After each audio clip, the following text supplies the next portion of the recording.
આજે બધાને મકર સંક્રાંતિ અને ઉત્તરાયણના શુભકામના। પતંગ બધા લોકો ચગાવી રહ્યા છે। આ લોકોને માટે સંદેશ આ જ છે કે પોતાને સુરક્ષાને ધ્યાન રાખજો અને બીજાને પણ સુરક્ષાને ધ્યાન રાખજો।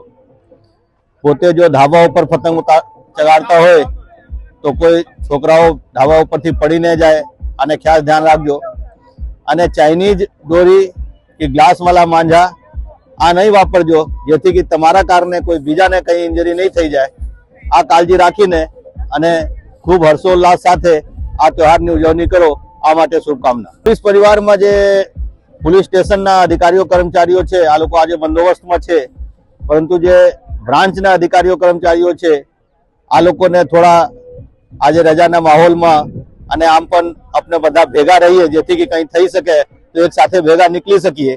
તો આ માટે આપણે બધા હેડક્વાર્ટરમાં છીએ અને આપણે અહીંયા પતંગ પણ ચગાવી રહ્યા છીએ અને ભેગા પણ છીએ, જેથી કે કંઈ જો બનાવ બને તો એક સાથે આપણે ભેગા નીકળી શકશું।